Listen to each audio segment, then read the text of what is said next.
Hello, sports entertainment fans, and welcome to the return of That's Not Wrestling. Nate Maxon at Aaron Maxon, the brothers Maxon here with you for this new podcast from the We Can't Wrestle family. And also, as we do this show, we are going to do it live on our Facebook group, Facebook page, and YouTube page for the We Can't Wrestle podcast as well. We're like Bill O'Reilly. Fuck it. We'll do it live. Fuck it. I'll do it live. We'll do it live. It's like, you're on a current affair. Settle down. Nobody cares. People are only watching with it in the background while they're making dinner. It's okay. It's all right. But I know essentially the gist of this show is we are going to talk about Raw, NXT, SmackDown, and AEW each week and dissect a little bit. We are going to have our favorite segments, least favorite segments, favorite matches, least favorite matches, and kind of talk about the shows a little bit for about an hour. The most interesting part of this first episode is Aaron has not been watching the modern product. He just started at the Royal Rumble last weekend. And when was the last time you watched WrestleMania of last year? Really? I mean, intently anyway? I watched, somebody say, oh, this match is really good, or there was this segment. I'd watch that. But the last full entire show that I watched was the 2 nights of WrestleMania. And then that's it. Okay. Also, the gist of this show is not to shit on the modern product because I'm not gonna do that. I used to, and I mean, I'll shit on things, but what I'm saying is I'm not going to shit on the modern product as there's no reason anymore to compare what we have now to wrestling because it's sports entertainment. So to compare it to what we saw in the 80s, 90s, early 2000s, it's not even worth it anymore. It's a completely different business. Once you accept that it's not wrestling anymore and it's sports entertainment and you can watch it for that fact, it's a little more palatable, I guess. But I mean, that makes me less angry, than trying to compare it to the stuff that was good in the past to this stuff that we have now. Completely different business. And I am also going to try to refrain from, Omega this, the Young Bucks that. I don't like them, so I don't watch them, to be perfectly honest. I don't watch... if the Young Bucks are in a match, unless I need to fast forward through it, take some highlights or whatever, I just don't pay attention. Kenny Omega, don't care, whatever. I just don't watch it. I don't have time in my life to watch things and people that I don't like, so I don't waste my time with it. But this week I did have to see the Bucks and Omega because they were in a battle royal and a 6-man, respectively.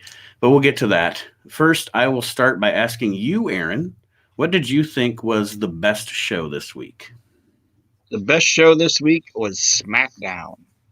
See, we have an opposite opinion here. But go ahead. What did you think the worst show was this week? The worst show this week was AEW. Dynamite. Okay. Dynamite. Now, here is the way that I ranked the shows this week. For the first time in a long time, I actually was not a huge fan of the SmackDown show this week. But let me break it down for you. My favorite show of the week was NXT.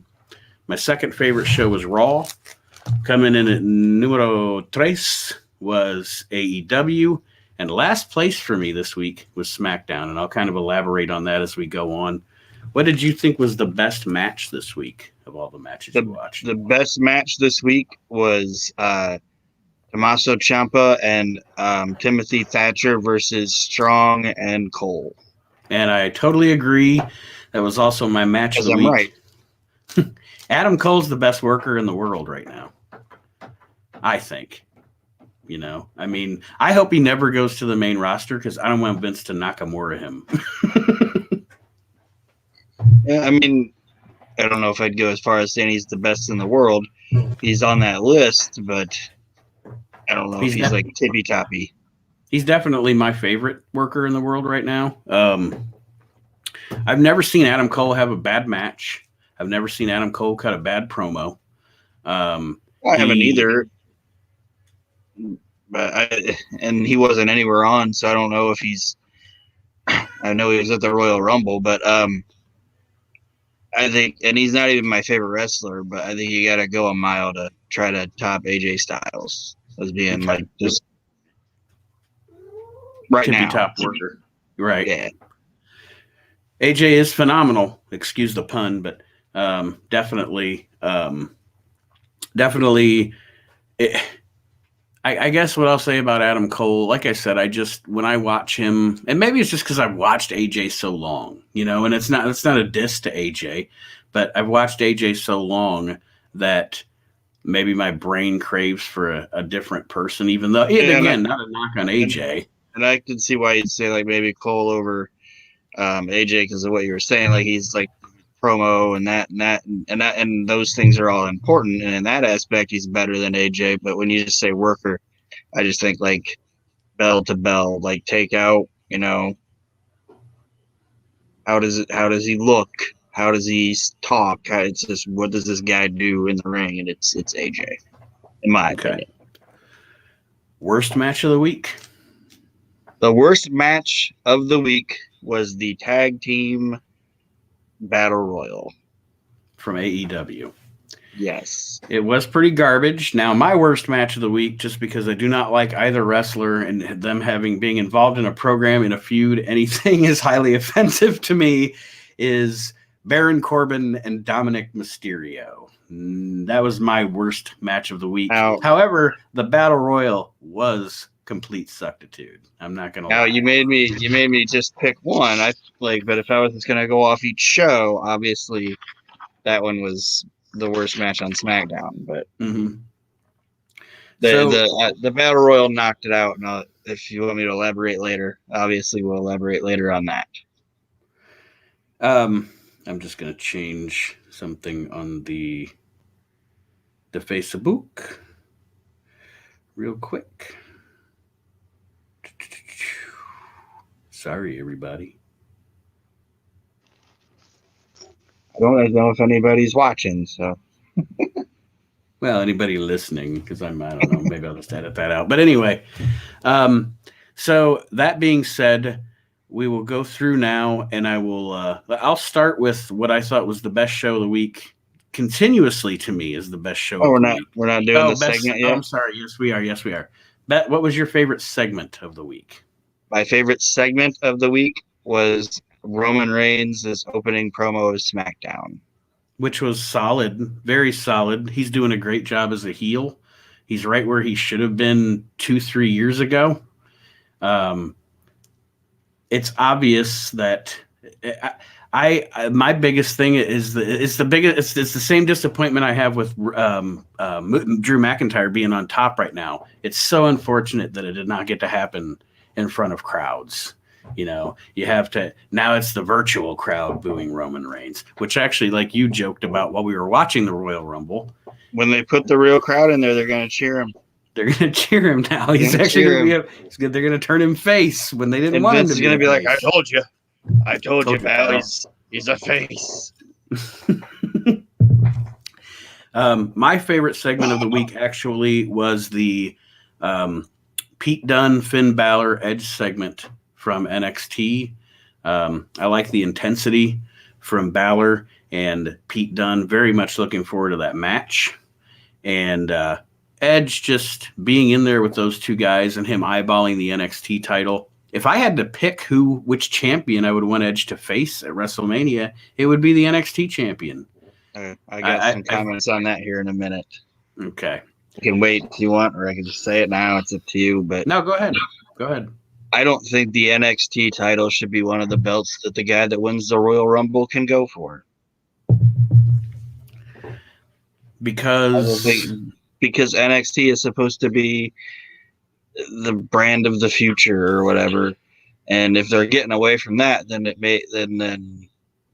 like they shouldn't even be like, oh, he's coming up to the main roster anymore. Like that shit. Like, do you get what I'm saying? Yeah. Like if it wants to be on USA and it wants to be 2 hours, that's fine. But there should be, and I don't care. I understand if like Raw guys go on SmackDown and SmackDown guys go on Raw. but there should be a disconnect from NXT. Like maybe every once in a while, a WWE main roster guy goes there. They used to do that before, like when Cesaro went there for a little bit, and who did he fight? Mm-hmm. Who was that? Nakamura. Yeah, and he did something else with somebody else too, and I can't remember what it was, but it's not a big deal. But didn't he wrestle Tyson Kidd? Yeah, I believe. That's what I'm saying. Like every once in a while, one of those guys would go down there and go on the show and kind of whatever. But I just don't think that NXT and the main roster WWE guy, like the guy that wins the Royal Rumble, shouldn't be like, I want to be the champion of NXT. Like no, he should want to be the world champion or the universal champion. Worst segment of the week. Worst segment of the week was the Kip Sabian Penelope Ford. Is that what her name? Penelope Ford. Yep. Wedding. That was fucking. It was awful. That like was the awful. only thing that happened on it that I was like, yay, was James Mitchell showed up. Other than that, I had nothing but horrible thoughts about this. It was pathetic. Like WWE has done some horrible wrestling weddings in the past. This might have taken the cake, pardon the expression. This one made my elbow hurt. How bad it was. I was done watching. I was like, why does my elbow hurt? Be that mad, that fucking whatever. Like that Ford chick couldn't even. What is going on? Hold on. Somebody vacuuming? This is unprofessional. If anybody's watching, I apologize for what's happening.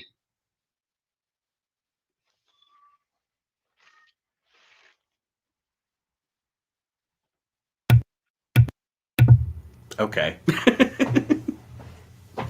All right. Penelope Ford made your elbow hurt. Is anybody watching this? I don't know. It doesn't matter. Anyway, yeah. And they tried to do like this. I don't know if is that chick like a wrestler or is she just a. She has wrestled. If you remember with the. You may remember her from when we watched the All In pay-per-view. At that point, she was with Joey Janela. Remember that? Okay.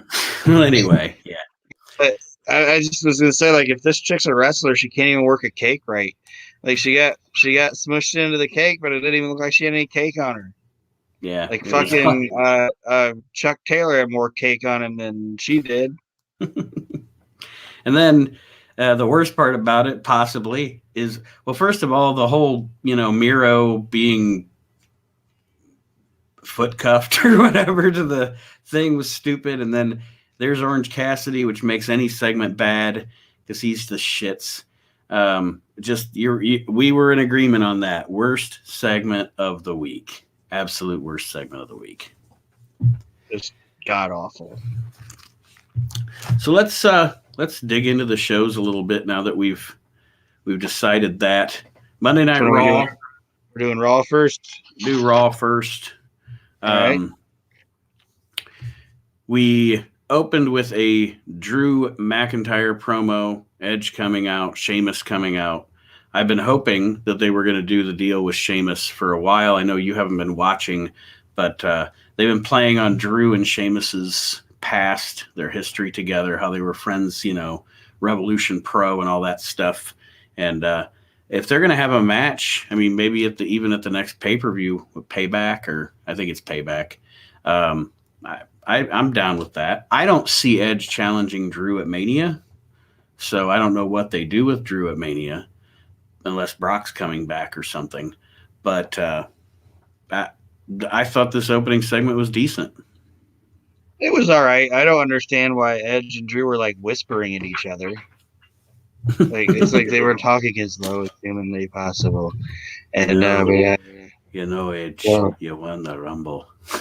And I respect you very much.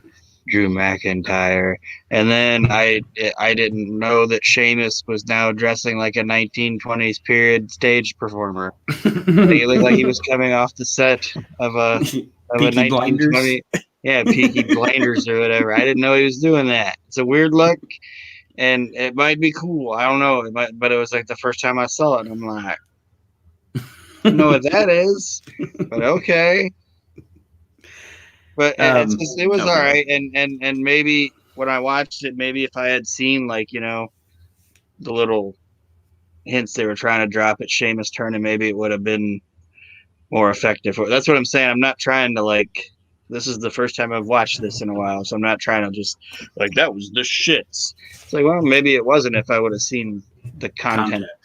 Yeah, and as the weeks go on, you'll be like, that was shit. Yeah. I'm sure I will. We had a Riddle Lashley match. I like Lashley, not a fan of Riddle. I don't like Riddle either. The only thing I'll say about this match is that Lashley got the submission with his full Nelson, but Riddle was on the ropes. Like he was outside the ropes, and they still called it as a finish. That's nitpicking, whatever. That could build to something, too. It could be, it could be something that they're going to bring up in the future. Randy Orton cut an effective promo, I think, talking about Edge and blah, blah, blah. I was very disappointed. Okay, here, I want to say this just right out and out. Okay, I like John Morrison, and I like The Miz. I hate John Morrison and The Miz together. When they're together, they annoy the piss out of me. And to get Damian Priest in his first interactions on Raw, which I know you are not. I wanted to dig into this a little bit too. You're not a fan of Damian Priest, are you? I don't hate him. I just don't see I don't see it. You know what I mean? I understand why people would like him, but to me, he just I'm not saying, oh my God, this guy's garbage and he needs to go away or anything. He doesn't set my world on fire. You know what I mean? I've been a fan since he was Punishment Martinez in Ring of Honor, and I think if there's anybody that has been in their developmental system that was going to come to Raw or SmackDown and actually be treated like a star, it's probably him. However, I said that about Keith Lee, and he's kind of gone by the wayside. I don't know what's up with that, but full disclosure, folks, if you're listening or watching, and we miss anything or I miss anything, full disclosure, I do not watch 3 hours of Raw. I watched the 90-minute edition on Hulu. 3 hours of Raw might make me run out into traffic. So, and if I don't backtrack and say something about what he skipped, it's because it wasn't worth backtracking and talking about. So we had the Priest. If they want to do what you want, if they're doing what you say they should do with Damian Priest, like let's bring him in as a star and let's get this guy over, this was not the way to do it. Absolutely not. Rad Bunny or Funny Bunny, whatever his name, Pudgy Bunny, whatever his name is, it's just I was reading like internet comments and stuff, and nobody was like, "Yay, Bad Bunny." Everybody was just like, this guy is garbage. Why is he even here? And then in the match, if you don't mind me going on past the fucking abysmal Miz TV they did, Miz is an established star, okay? He's going to be there the rest of his career. Until he retires, the Miz is going to be in the WWE. He's been there for 15 years now? Actually, 15 years. He came in 2006 as a wrestler. He was in the Tough Enough in 2005 and then started wrestling in 2006. So he's been around for 15 years, okay? What is it going to hurt for this Damian Priest guy to come in here and beat him in 35 seconds? Right. Instead, they had like a match that went like a commercial break and everything, and this guy's supposed to be this big-ass dominant badass human. If Bob Backlund can lose to Diesel in a minute or whatever, not even a minute, in Madison Square Garden, fucking Miz can put over this Damian Priest guy in 35 seconds and everything will be okay. Yeah. Especially with the way they book now. It's not like at times Miz hasn't been booked like a jobber and then put back in the main event. They don't have Yeah. consistency in booking anyway. Asuka and Charlotte, the 3-way tag match. I don't have many notes on that. I fast forwarded. Okay, full disclosure of what Nate said with the Hulu Raw. I don't watch women's wrestling. Alexa and Nikki Cross. We had that. See, now Alexa Bliss, I could watch her eat cereal and be entertained. But the playground clubhouse thing, it's got to go away. And then, of course, Edge and Randy Orton in the main event of the show. Your thoughts? I thought the match was good. I thought it was good, too. I mean, what else did you expect from these two? Of course, they're going to give you a good match. It wasn't the best match on the show. I don't even know if the best match on the show was on Hulu, but it was the Lucha House Party or whatever versus Cedric Alexander and Shelton Benjamin. That was not on Hulu, so I did not see that one. It was a good match. But the only thing I could say about the Edge Randy Orton thing is that it seemed like it wasn't even like the focal point of the show, but it was the main event. Mm-hmm. Just in my opinion. And then go ahead. Well, I was going to say, like, Drew McIntyre, then they went to him, like, right after he got beat up, he's, like, cutting a somber promo in the back. And I can't believe my friend did this to me. I'm so sad. Like, why is he sad? He should be like, this motherfucker. You know what I mean? And the guy, the commentators were talking about it, like they came back, it was like somebody got shot or something. They were just like, I can't believe that we're at this wrestling show and somebody turned their back on their friend. It's like we've never seen it. Like we've never fucking seen it before. You're right. Yeah, that was a misstep in the booking there, especially for Drew. And that Jackson Hewitt guy that's with Driftwood Driftwood and Jackson Hewitt they gotta go. Gots to go. Moving on from Raw to NXT. I did watch the opening women's tag match. It was decent. I like Casey Catanzaro. She's good. I like Dakota Kai. Even though she's small, I think she's really good. She's really good as a shitty little female heel. Any notes on? I know you said you don't watch the women, but there shouldn't be a female Dusty Cup. Like, not everything has to be equal. Right. I agree. Not everything has to be like, just because you do this with the guys doesn't mean, okay, now we have to do this with the women. It doesn't need to be that way. And I'm not saying the women shouldn't have their thing. Let them have the different thing. It shouldn't just be like, oh, since we got this cup, now we got to have this cup. Especially at the same time. Yeah. Why would you run the tournaments at the same time? You can have a women's tag. Have a Jumping Bomb Angels tournament. Yeah, they're both alive, I think. But what would anybody be like, I can't believe how disrespectful and sexist the WWE is because they're not having a ladies' Dusty Cup. No, they wouldn't. Yeah. Jeremy Cotton says, what's up? What's up, Jeremy? Hey, man. Leon Ruff and Austin Theory. Austin Theory is a star. I like Theory and Gargano together. I like Johnny Gargano. I think that's somebody like when I listen to, I don't know if we want to talk about him, but like when I listen to Cornette and he shits on Gargano, yeah, those little segments in his apartment and stuff are kind of lame, but Johnny Gargano is entertaining. Super talent. I've loved that dude. That dude is a guy that was, he's from here.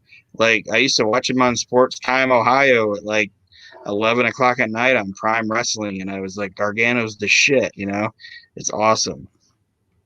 My eyebrows are on my face, and my name is spelled with my name. All right. So anyway, I like Austin Theory again. This match was decent. The match that until as I watched the shows throughout the week, we're kind of talking about the, I guess I'm being arrogant here. We're talking about them in the order that I watched them. At one point, until the main event happened during this show, I actually had the next match down as my match of the week so far: Legado del Fantasma against the Lucha House Party. Yeah, Badass which is match. yes, this was very good. And what's their name again? Legado del Fantasma. Yeah, that's my favorite White Zombie song. I love it. This was the best. This was Joaquin Wild. Joaquin Wild, which sounds like a porn name, but anyway. And the other guy's name is I'm drawing a blank on it. But anyway, this match was fantastic. I'm a mark for lucha style anyway, but I like lucha wrestling when everybody involved in lucha in the match can do it. Like I hate sometimes when lucha guys will be in there with non-lucha guys, and I don't know what Archie's saying there, but anyway, NIB high football rules. I don't know what the fuck that means. But anyway, when everybody involved in it can do it, it's perfect and it's entertaining. And there was only one botch in this whole match. And it was that, and it wasn't even like I didn't want to watch the rest of the match. It was that spot when the one guy tried to do that flipping DDT when he missed Dorado. But I mean, they recouped it and got it back. But that was the only thing that didn't look well. And sometimes a botch in the match. Yeah, so sometimes a botch like that even makes the match look better because it's even more realistic, you know? Yeah. So, again, good match. We had the segment with Gargano and Kushida. And I answered your question already, Cotton. The Tony Storm match happened. I do not like... Oh, go ahead.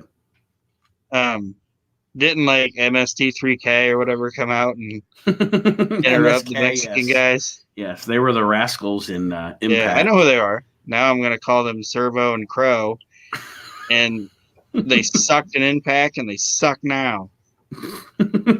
Saying. You don't like those guys? No, I never liked him. I like them as wrestlers. I don't like them as personalities.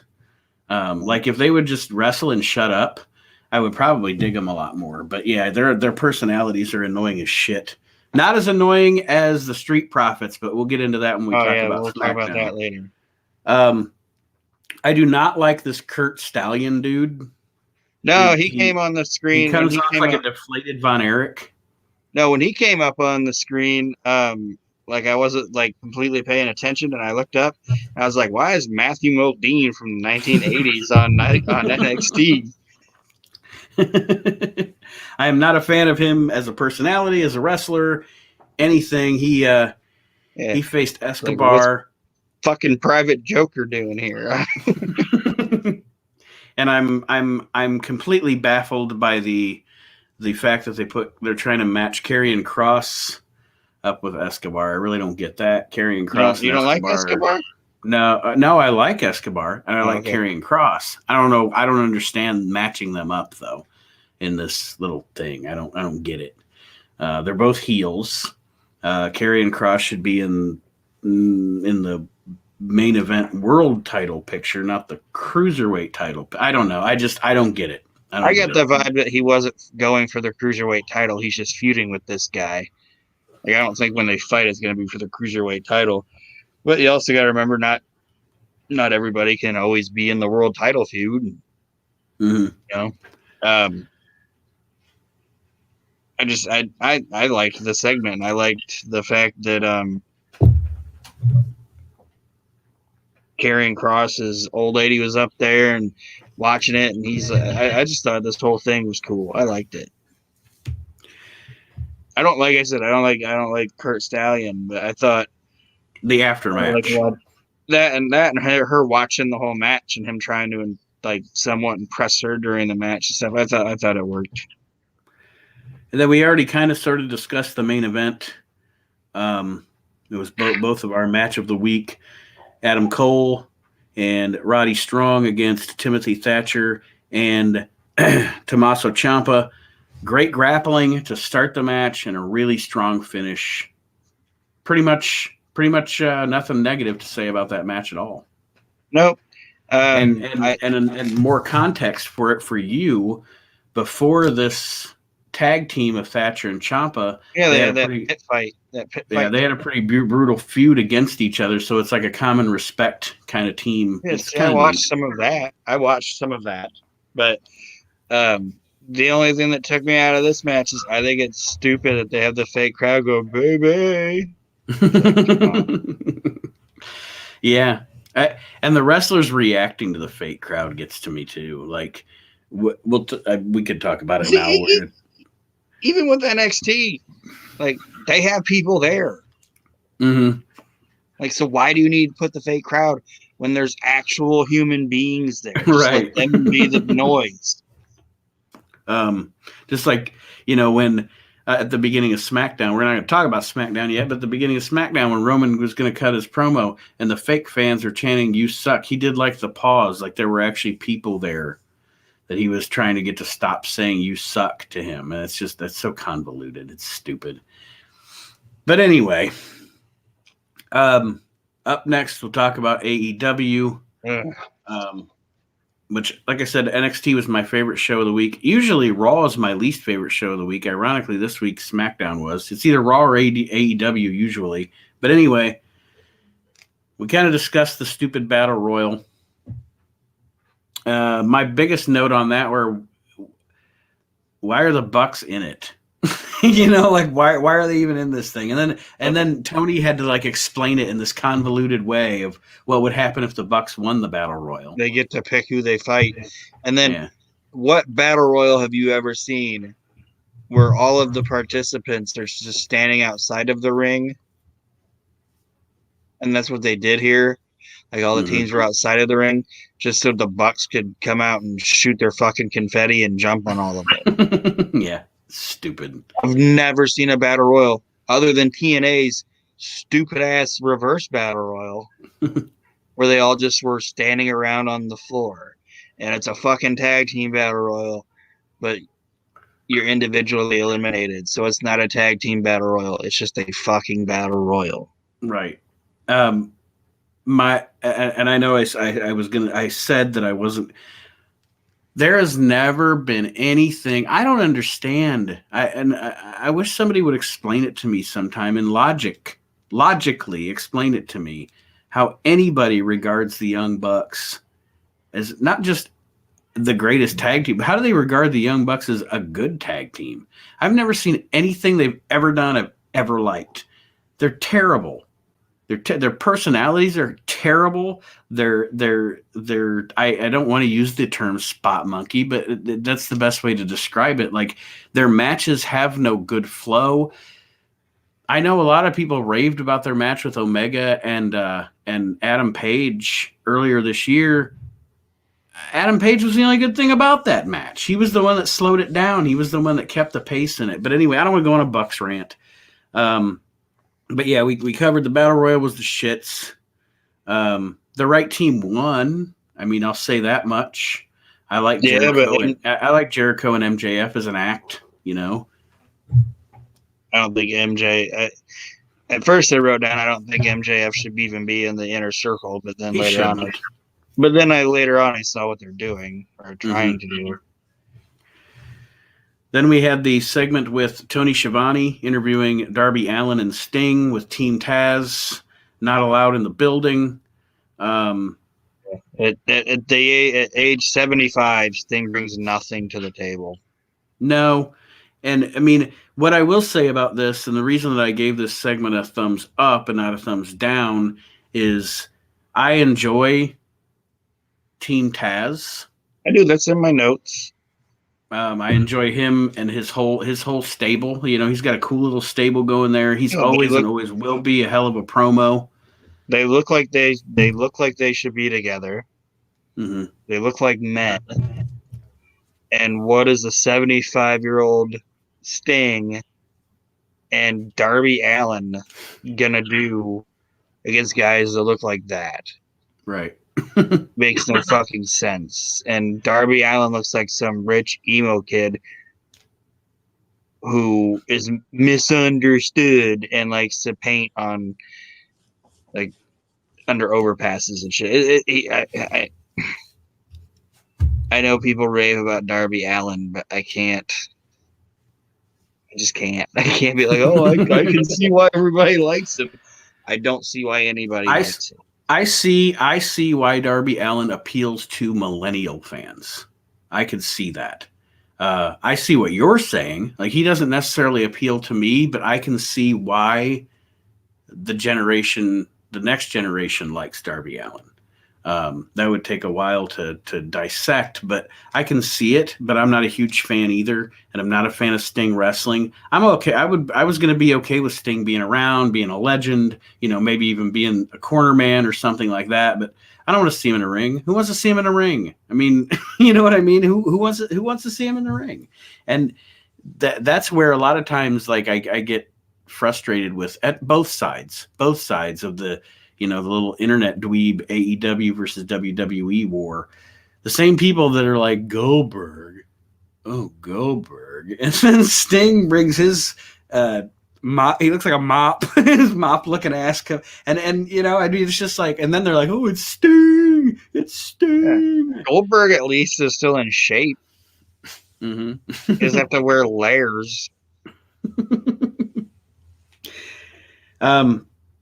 One of the biggest crimes to me in the AEW, the annals of the AEW so far in its history, is how much I really like Adam Page and how much they are never doing anything with Adam Page that I like, if that makes sense. Like, Adam Page is fucking awesome, but he's never in anything I want to see. Like I don't want to see him team and or feud with Matt Hardy.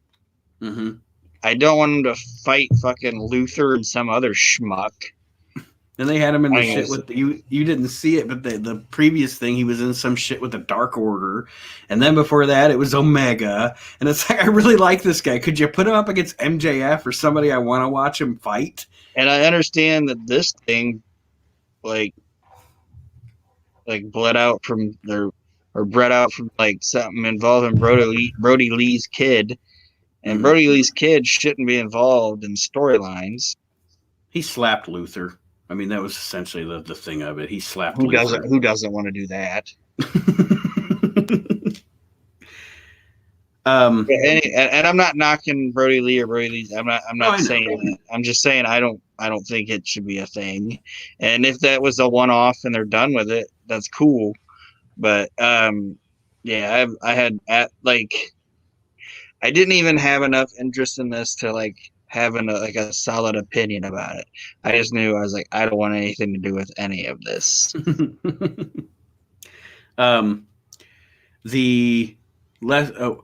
Jericho and MJF, that whole segment was fine. Again, I like them together. There are times I'm like, as much as Aaron knows, or anybody that listens to the We Can't Wrestle podcast knows, I'm a big mark for Jericho. But he's kind of let himself go and be involved in some stupid shit since he's been in the AEW. But he's still a great personality, I mean, it's still fun to watch when he's with the right person. And him and MJF, I think, are really good together. And if this is like MJF, like being the new cocky guy in the group and gonna kick the old leader out, kind of like it's not the same thing, but kind of like Nation, but kind of like the Nation of Domination, I think Jericho should obviously feud with MJF. They should have like 2 matches, okay? And then Jericho needs to go to the booth and then maybe wrestle 2 to 3 times a year at the most. And that is going to be the best utilization for Chris Jericho.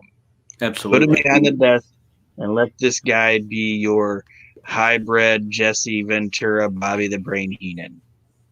And get rid of either get rid of Shivani, either move Shivani into like interviewing people and doing like wraparounds and stuff, or completely like jettison that Excalibur, sorry, like into space. Like just get rid of it. Yeah. Thump. I don't know why I felt the need to make the noise, but Like bye, Sky Junk. We already discussed that abortion of a wedding. There was a Shaq segment with him on ESPN or wherever he works talking about Cody Rhodes. Can that He's be gonna have a match Excalibur's with new Cody name? Rhodes. Space Junk. I said Sky Junk. Sky Junk. Yes, from now on we will refer to Excalibur as Sky Junk. And then I have to go thump. One of my favorite guys in AEW, actually two of my favorite guys in AEW were up next. A match between Eddie Kingston and Lance Archer. I am a fan of both of these guys. Eddie Kingston's amazing. Yeah, he's not just one of my favorite things in AEW. He might be right now my only favorite thing in AEW. I almost said ECW, but he's also one of my favorite things in wrestling in general. Mm-hmm. And I think this match was it was a clusterfuck, and it was a lumberjack match, but it defeated the purpose of what a lumberjack match is supposed to be.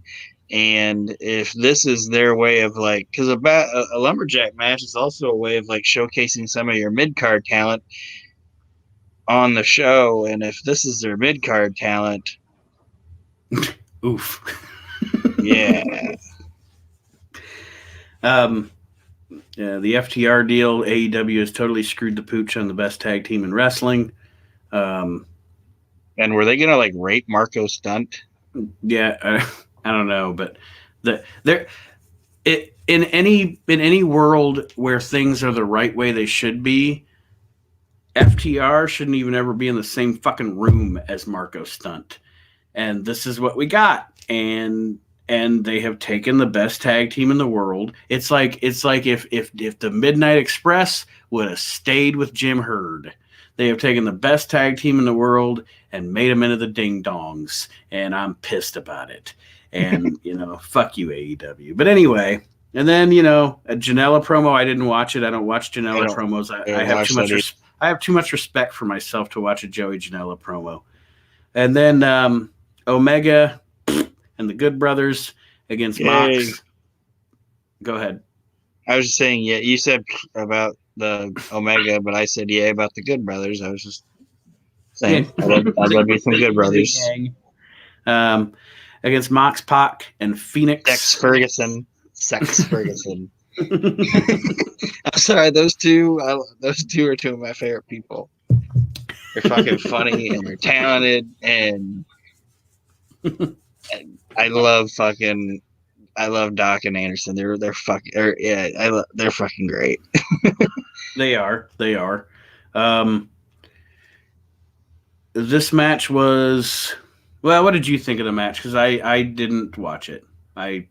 Omega was in it, and I didn't bother to watch the match. I watched the after match, but I didn't watch the match. It was okay for what it was. They didn't do a whole lot in it, and I mean, it was a passable match. It wasn't anything to write home about, and it wasn't anything to like throw yourself off a building. Yeah, it was just a match. And I did enjoy the Kenta angle at the end. Yes, except for you're gonna be upset because I think they're gonna put him with Omega. So sorry. I mean, and it happens. It is what it is. And like I said before, if there's something that Omega is in, but there's people in it that I want to watch, I'll watch it. I'm indifferent to him. He's garbage, and I'm indifferent to him. So there's AEW, and now we'll roll to SmackDown. And like you said earlier, you liked the Roman promo a lot. We got the tribute to Butch Reed at the beginning, which was cool. They put up a thing for Butch Reed, R.I.P. The Roman promo happened. Edge did not come out, which I thought was a really cool. Heyman was great in this segment. Absolutely. I mean, Heyman's great in everything, but he was great in this segment. You know, like Hit the music. Where's it at? Yeah, hit the pyro for Edge. And yeah, I mean, he did great. Roman did great. Excuse him. Wow. We had Dominic and Corbin, which we also discussed was my least favorite match of the week. And Rey Mysterio was in his default dad going to watch his son at a sporting event gear. Indeed. Dad Mysterio.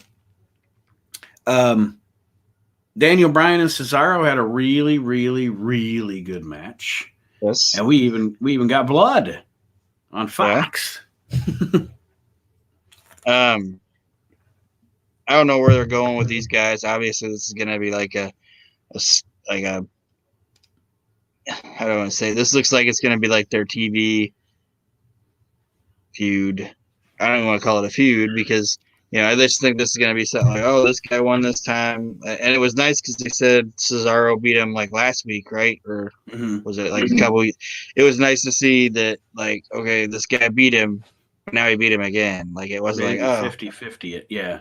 Yeah. And it's like old school booking because you could do this a number of ways. You could book this into, okay, a 2 out of 3 falls match. Could it be an Iron Man match? You know what I mean? Like they're actually booking like professional wrestling's supposed to be booked.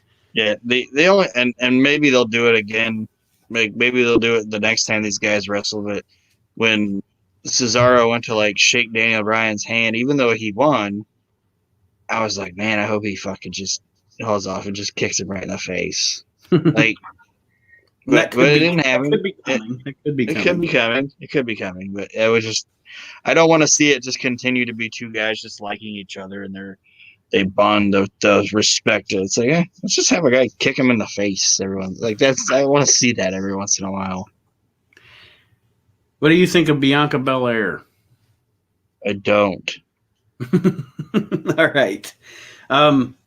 There are 2 matches on SmackDown. There were 2 matches on SmackDown this week that were completely ruined for me by not the people in the ring. The first of which was go ahead and say it. The first of which is Bayley and Ruby Riott because I hate Billie Kay. I hate both of the Iconics. They annoy the shit out of me. There's nothing entertaining about them. And now I've got to see her out there, or hear her out there, the whole match, gab in her mouth. So I fast forwarded it. Yeah, like I saw Bayley and I was like, ooh, I like Bayley. And then I was like, the fucking Wallabies on commentary. I'm not gonna watch that. Same with I was okay with Otis and Chad Gable against Ziggler and Robert Roode. I love every single person in this match. Every single person. And then they put that little fucking thing at the bottom with the Street Profits, and I was like, God damn it. I hate the Street Profits. They annoy the hell out of me. And I couldn't do it. Like I had to fast forward because I could not listen to their rambling and their garbage. I'm sorry. I don't know how to put it in words other than I just couldn't listen to them. So I didn't really watch the match. I watched the finish. Michael Cole said something funny. He was like, "These guys are trying to do my job, and I shouldn't be upset about it." But I'm upset about it. It's just the way he said it. Like, because I don't know if people know this, but it's like if you listen to some of the like live feed things that people would intercept, or you hear things about Michael Cole, or people saying like Michael Cole when he was heel, Michael Cole was like Michael Cole. Like Michael Cole's kind of a dick. Like it was a little bit real. Michael Cole, like everyone's like I was watching AEW, and every once in a while I'd hear Jim Ross say something. Like, yeah, Jim Ross kind of shitting on these guys a little bit, Mm-hmm. That's kind of what that was. I think Michael Cole was like, this is bad. And the match was really good. Yeah. Well, I guess it was. I honest to God, the match itself was really good. And I suffered through it because I like all 4 guys. The next thing that happened on SmackDown to me, bad look. That Hulk Hogan thing? They played a Black History Month video and then followed it up with Hulk Hogan. I didn't even notice that. That was the first thing that came to my mind. I was like, you couldn't wait till March? You could, or you couldn't space this out. You played a Black History Month video, and then you blasted Hulk Hogan on the screen. And again, we've talked about it, blah blah blah. It's just there's certain, and I'm not Mr. Woke, but there's certain times where I go, oh, that was a bad look. Well, they didn't wait till March because they were celebrating the 33rd anniversary or whatever, that Sunday night's main event or whatever. But what I thought was dumb was they were like, oh, Hulk Hogan's going to be here. He's going to talk about his match with Andre the Giant and all this shit, And I thought maybe they were going to have like somebody sit down and talk to Hulk Hogan about this match. And I was like excited because one of the things I wanted to say was they don't have crowds and shit. Like these shows should be like have like 3 matches in the ring, but have everything else be like TNT or something like that, or primetime wrestling. But anyway, that's a different time for a different matter. But they say, oh, Hogan's here to talk about his epic match with Andre the Giant. And then he's just like, I fought Andre the Giant 33 years ago, brother. Now let's talk about Edge. And like, that's all he said about the match. He's a tag team partner, brother. Yeah, he's a tag team partner. Like, he didn't even say anything about that match with fucking Andre. It was a fucking bait and switch, and it was dumb. And, like, why was Jimmy Hart there? I didn't understand any of it. And why does Hulk Hogan have Intercontinental Championships hanging up in his house? He never even won one. He never even won one. But again, I have an NWA championship behind me. But either way, I'm just saying, like everything about this was just wrong and dumb and pointless and served no purpose. The Intercontinental title triple threat match: Apollo Crews, Big E, and Sami Zayn. Like all these guys. Me too, and I like the. Now you don't know this, but they've been doing a little thing with Apollo and Big E for a little bit. At first, it started out, the friendly competition, we're buddies, et cetera, and now it looks like they're finally probably going to do the Apollo heel turn, which is fine. This character could use a refresh, and gives him something to do, so he's not lost in the shuffle. So I think that's building, at least, if not, probably not to Mania, but most definitely to Payback. Excuse me. Wow. And then the final segment, the Edge and Roman Reigns segment, which I thought was well done. And these two actually play off of each other better than I thought they would. Like when I first, kind of like a pairing of Roman Reigns and Edge. I didn't know if that was going to work or not. But I like the whole, how Edge is kind of getting, Roman has this cocky character. Everything's supposed to revolve around him. And Edge is just like, I'll show up when I want to. I'm living in your head, that kind of a thing. And then the swerve with Owens. I was kind of hoping the Roman Owens feud would be over after the Rumble. I don't know where you go after a last man standing match. That should kind of be the end of the feud. But apparently they're rolling with that through the next pay-per-view, and we'll see what happens after that. Your thoughts on this segment before we sign off? I thought it was all right. And the only thing is, I thought out of this week, and I know it's going to sound silly because he just won the Royal Rumble, I think this week there was too much Edge. And he basically said the same thing on every show, almost. Mm-hmm. But that's like... is what it is. Old babyface Edge, kind of boring right now. I hate to say it. Like, he's just like, really, I'm here. I'm in your head, man. I'm talking. It's like, I want you to be. Old babyface Edge is still better than old babyface Sting, though. Oh, I know, and I'm saying, once they get him into the feud that he's going to be in, it'll be okay. And it'll be like, it'll be Edge again. I just thought there was a little too much Edge on this show. That's just my opinion. So overall, a decent week in sports entertainment. Some offensive things out there, but also some really good stuff. And it's WrestleMania season, so for WWE, you're going to get the best of what they've got. This is the 3 months out of the year where they're the most intriguing.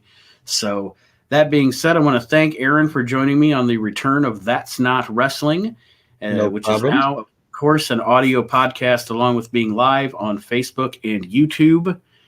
And I want to wish everybody a great week, and we will see you next week for more of the We Can't Wrestle podcast presenting That's Not Wrestling. Yeah.